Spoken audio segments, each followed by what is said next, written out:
আওয়ামী লীগের বিচার ও নিষিদ্ধের দাবিতে রাজধানীর শাহবাগ মোড়ে অবরোধ আন্দোলন করছে বিভিন্ন রাজনৈতিক দল ও সংগঠনের নেতাকর্মীরা। অবরোধের সবশেষ খবর জানাতে শাহবাগ থেকে সরাসরি যুক্ত হচ্ছেন সহকর্মী জাহিদ হাসান। জাহিদ, কর্মসূচির সবশেষ অবস্থা জানাবেন। শাহবাগে আওয়ামী লীগ নিষিদ্ধের দাবি এবং বিচারের দাবিতে যেই টানা ২৪ ঘন্টার বেশি সময় ধরে আন্দোলন চলছে, যমুনা থেকে যে আন্দোলন ইন্টারকন্টিনেন্টাল হয়ে শাহবাগে এসে অবস্থান করছে, সেই আন্দোলনের এখন অবস্থান হচ্ছে যে এখনও তারা অবস্থান করছেন এই রাত ১১টার পরে। হাসনাত আবদুল্লাহ এবং আক্তার হোসেন নাগরিক পার্টির যে শীর্ষ দুই নেতা, তারা গণমাধ্যমের সামনে কথা বলে আগামীকাল শনিবারের কর্মসূচি ঘোষণা করেছেন। রাত পহলেই যেই শনিবার, সেই শনিবারের কর্মসূচির মধ্যে রয়েছে যে বিকেল ৩টায় এখানে গণজমায়েত করবেন এবং একই সঙ্গে জুলাই এবং আগস্টের আন্দোলনে ঢাকার রাজধানীর যে সমস্ত গুরুত্বপূর্ণ পয়েন্টে বড় জমায়েত হয়েছিল এবং দীর্ঘদিন যেখানে আন্দোলন হয়েছিল সেই সমস্ত পয়েন্টও গণজমায়েত করার ঘোষণা তারা দিয়েছেন। তাদের দাবি হচ্ছে যে এখানে যারা আন্দোলন করছেন, যারা আন্দোলনে এসেছেন, তাদের দাবি হচ্ছে যতক্ষণ পর্যন্ত আওয়ামী লীগকে নিষিদ্ধ করার ঘোষণা না আসবে ততক্ষণ পর্যন্ত তাদের এই অবস্থান কর্মসূচি চলবে। এখন এখানে যেই কর্মসূচি চলছে সেটি হচ্ছে যে একটি এলইডিতে অর্থাৎ মাল্টিমিডিয়া প্রজেক্টরের মাধ্যমে জুলাইয়ের আন্দোলনের যেই ঘটনাগুলো ঘটেছে, পিলখানায় যে হত্যাকাণ্ডের ঘটনা ঘটেছে, শাপলা চত্বরে যে ঘটনা ঘটেছে ২০১৩ সালের ৫ মে, সেই ঘটনাগুলোর নানান ধরনের স্থির চিত্র, ভিডিও চিত্র দেখানো হচ্ছে এবং যারা আন্দোলনে এখানে অংশ নিয়েছেন তারা সেগুলো দেখছেন এবং তারা এই শাহবাগের যে রাস্তা সেটি অবরোধ করে অবস্থান করছেন এবং আগামীকাল যে কর্মসূচি রয়েছে সেটি বাস্তবায়ন করার জন্য, সেটি পালন করার জন্য জাতীয় নাগরিক পার্টির শীর্ষ নেতারা তারা ডাক দিয়েছেন।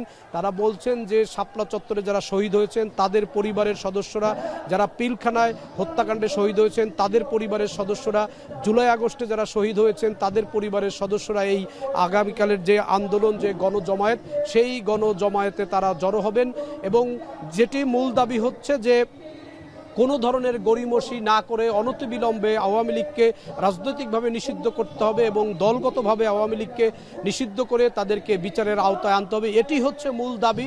এই দাবির প্রেক্ষিতেই এই আন্দোলন চলছে এবং গতকাল রাত 10টার পর থেকে যমুনার সামনে এই আন্দোলন শুরু হয়। এরপর বিকেলে যেটি হোটেল ইন্টারকন্টিনেন্টালের ফোয়ারার সামনে যে জমায়েত হয়, সেই সমাবেশ থেকে এসে এই শাহবাগের যে চৌরাস্তা, সেই শাহবাগের এই মোড়ের রাস্তা অবরোধ করা হয়। সেই অবরোধ কর্মসূচি টানা চলছে।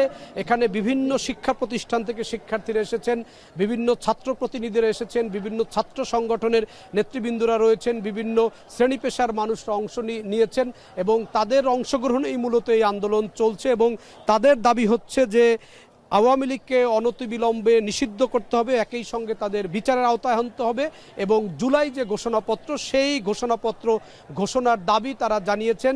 এটি হচ্ছে তাদের মোটা দাগের দাবি যে অনতিবিলম্বে অন্তর্বর্তীকালীন সরকার জুলাইয়ের যে ঘোষণাপত্র, যেটি দীর্ঘদিন যাবৎ যারা আন্দোলন করেছেন, বিভিন্ন যে ছাত্র সংগঠনগুলো রয়েছে তাদের দাবি, রাজনৈতিক দলগুলোর দাবি যে জুলাইয়ের আন্দোলনের ঘোষণাপত্র এবং সেই ঘোষণাপত্রের কথা আজকেও এই জাতীয় নাগরিক পার্টির যে সদস্য সচিব আক্তার হোসেন তিনি তার বক্তব্যে বলেছেন এবং হাসনাত আবদুল্লাহ যিনি নাগরিক পার্টির আরেকজন শীর্ষ নেতা, তিনিও আগামীকালের যে কর্মসূচি দিয়েছেন সেই কর্মসূচি বাস্তবায়ন করার জন্য তিনি দেশের রাজনৈতিক দল এবং দেশের যারা এই তাদের পক্ষে যারা রয়েছেন তাদেরকে এই আওয়ামী লীগের বিরুদ্ধে শাহবাগে জড়ো হওয়ার জন্য আহ্বান জানিয়েছেন এবং এখন পর্যন্ত এই 12টার দিকেও শাহবাগে অবস্থান করছেন। এখন পর্যন্ত এখানে বিভিন্ন শিক্ষা প্রতিষ্ঠান থেকে বিভিন্ন ছাত্র রাজনীতির ব্যানারে যে সমস্ত শিক্ষার্থীরা এসেছেন তারা অবস্থান করছেন এবং এখানে আওয়ামী লীগের যে 15 বছরের নানান রকম যে নির্যাতন,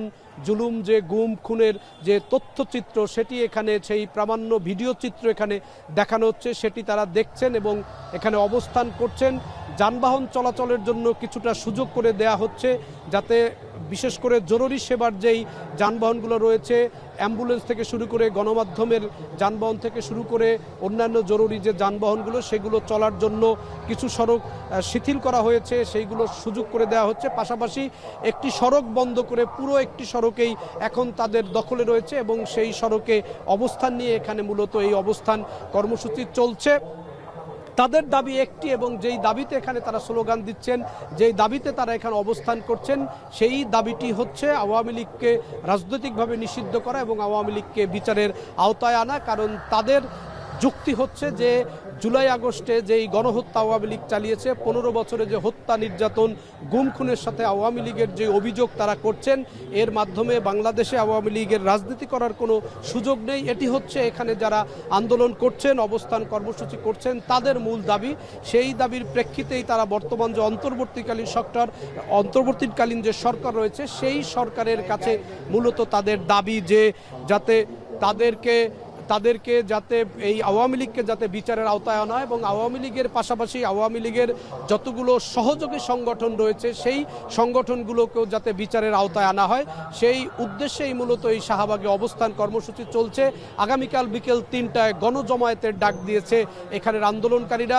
আগামীকাল 3টায় গণজমায়েত হওয়ার পরে সেখান থেকে হয়তো আবার নতুন কোনো কর্মসূচি ঘোষণা দিতে পারে আন্দোলনকারী সংগঠনের পক্ষ থেকে।